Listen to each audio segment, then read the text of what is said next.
Welcome to episode 9 of Iando region on Ultra Shark Bros. Alright, I told you a while ago, I think not last weekend, but the weekend before that, that's when I was going to finish the series. But I got sidetracked. The writing the lore and the drawing the gym leaders and making their teams took a lot longer than I thought it would.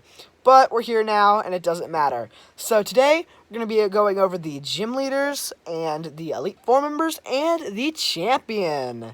Let's begin. I forgot to mention we're going to be going over the gimmick of the region, which are Pokemon spirits. If your Pokemon in battle faints 3 times overall, like ever, you get a little dialogue option that says, your Pokemon is on the verge of entering the spirit realm. Would you like to let it go? And if you say yes, the Pokemon will become a spirit, which is a very powerful item that you can use in battle. That depending on the Pokemon, puts a buff on all your moves, raises all your stats by 2, or heals you by half.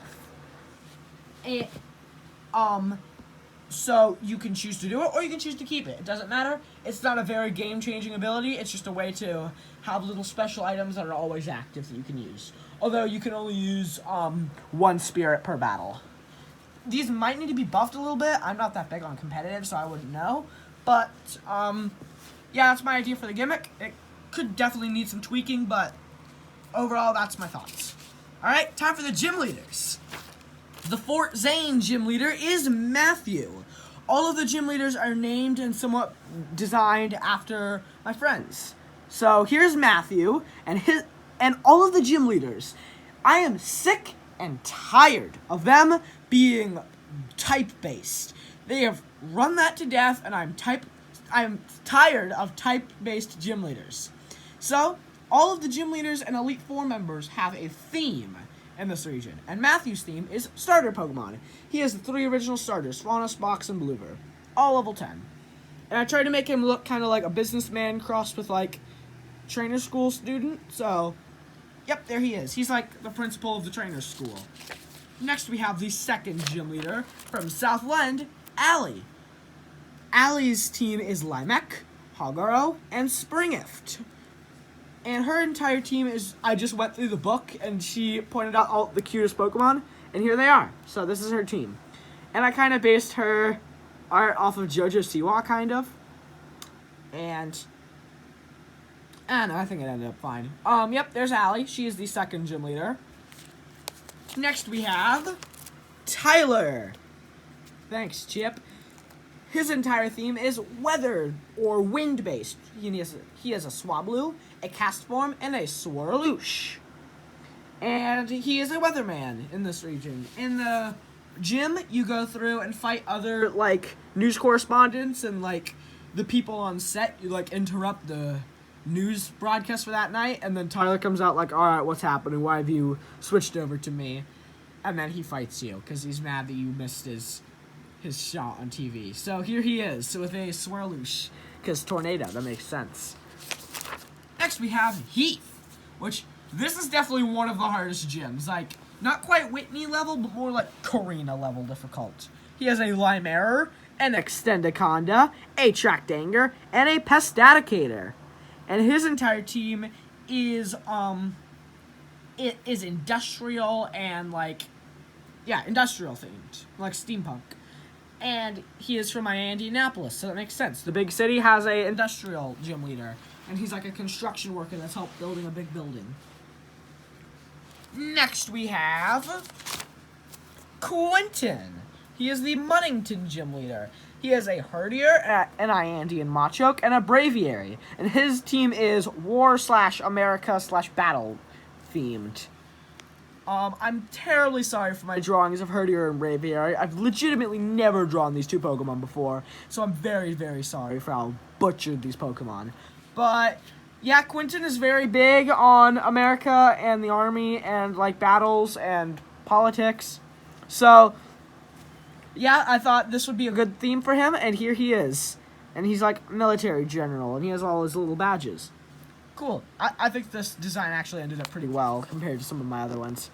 Next we have the Washington gym leader, Gavin, who his theme is annoyance. He has a Chansey, a Shuckle, and a Lamunker. And yes, he has a gun and an annoying orange fanboy t-shirt. Okay, the annoying orange shirt is more to just mess with him and annoy him. But the gun is a big part. After he loses, he refuses to give over the badge unless you give him like 1,000 Poké-Dollars. So basically, he mugs you after you win. So, and if you don't give him the money, he won't give you the badge. So, there he is. His entire team is themed to like wall you out and make you take forever and annoy you. And Lamunker is just a very powerful and strong and tanky Pokemon. So, yeah, his theme is Annoyance. Yeah, I'm sorry, Gavin. I gave him an annoying orange t-shirt. Next we have Colt, who his theme is Chaos themed. He has an Electrode, a Hurricaneado, a Whisker, and a Tyranitar. And he has a bomb and a stick of dynamite.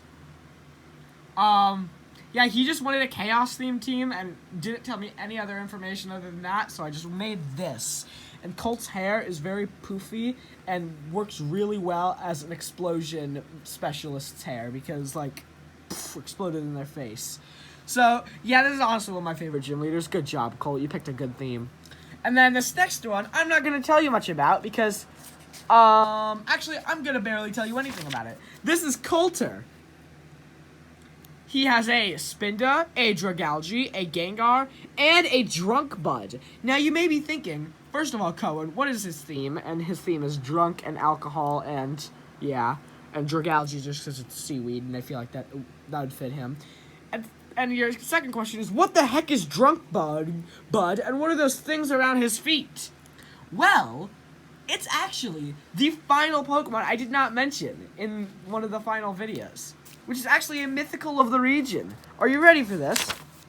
Drunk Bug, Drunk Gug, and Drunk Bud.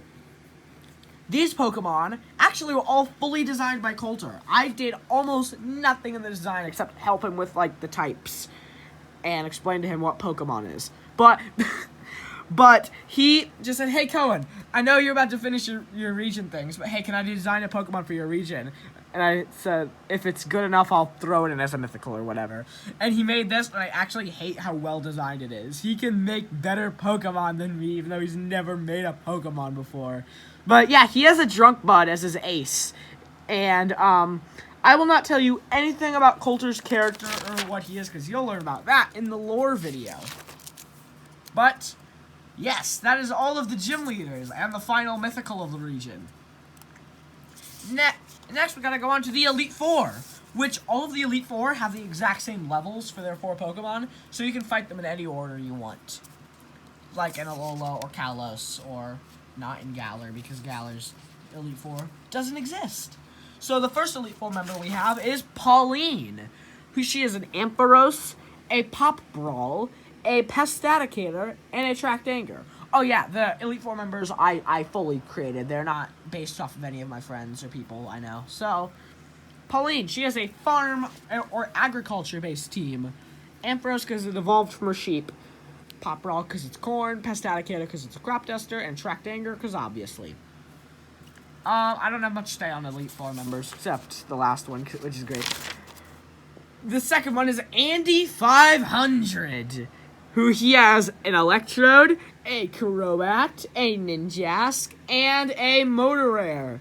I have a few things to say about this one. First of all, yes, his real-life last name is 500.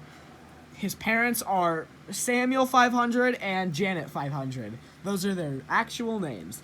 And he's a NASCAR driver, and he drives an Indy 500. He has all of, like, the little sponsors on his vest. And his team is just 3 of the fastest Pokemon I could find, along with Motorare, because that makes sense. Also, I'm so sorry that I butchered the design of Ninjask. I did so bad on this, and I'm very sorry. I've never drawn Ninjask before. Next, we have Mayor Carp. Now, you may recognize this guy if you played the mobile game, Magikarp Jump, because he's like the professor in that game. And I thought, hey, let's bring him back for my region, since fishing is a big thing around here. And he has fish Pokemon, or Pokemon that evolved from, like, the weak, helpless fish. He has Alola, he has Milotic, he has Largeman, and he has a Gyarados as his ace. I don't have much to say on him. Fish. And then the final one, which is my favorite thing I've ever designed for this region, Pokemon included. Old! Or Boomer. This is Boomer. Yes, I took this design from that one Call Me Carson Jackbox video, because I thought it was literally perfect for exactly what I was doing. So thank you, whoever drew that in that Call Me Carson video. You're great. But, this is Old, or Boomer. This is Boomer. Hi, Boomer. How are you? And basically, whenever you walk into his room, he's like, "What am I doing here? Who are you? What is happening?" And then he sends out his Dragonite, his Thunderion, his Garchomp, and his Drampa. I just wanted to do big, powerful Pokemon, like, and then Drampa, because that fits him so well. But, yeah, Boomer. He is 5 minutes from kicking the bucket. And then, we have my favorite trainer I've designed, other than Boomer. We have me, the champion. This is Champion Cohen. So when designing the champion, I originally I was gonna make it like big, flashy capes and crazy outfits like Diantha or Lance or Wallace or Steven or people like that. But then I thought a little bit more about it. If I was actually going to be a Pokemon League champion, would I wear the big flashy outfits, or would I just wear a hoodie and sweatpants and just chill? And I thought, yeah, I would go with the second option. So here I am. This is pretty much what I wear on a day-to-day basis. Like, I'm literally wearing sweatpants right now. And my team is a mix of my favorite Pokemon and that I've made and my favorite Pokemon just in general. First of all, I had to have an Evolution since Eevee is my favorite Pokemon and I'm not just putting an Eevee on my team. So here's Glaceon. Then I have the mythical Coolamental, because Coulter gets a mythical, so I get one too. Then we have Draculodon, which is my second favorite Pokemon I designed in this region. We have Extendicanta, because it's my first ever fake mon I ever made, and I like it a lot. We have Seascare, which is which is my number one favorite Pokemon I made. And we have Mega Scizor. And this is the only Mega Pokemon in the entire game. You cannot get any Megas. I am the only one that gets a Mega. Haha, I'm the champion, you're not. Yeah, this level 75, this is going to be a big, powerful Pokemon like Cynthia's Garchomp that's going to be unbelievably hard for you to take out. But that is all for the Gym Leaders, Elite Four members, and Champions. The lore video, I actually swear, is coming out tomorrow. I promise. If it doesn't come out tomorrow, I'll make a video of Heath slapping me across the face. But, thank you for watching. I can see the light at the end of the tunnel, and that light at the end of the tunnel is the Smash Bros. Series that starts right after this. So, thank you for watching. See you all later. Keep calm, hate corn. Goodbye.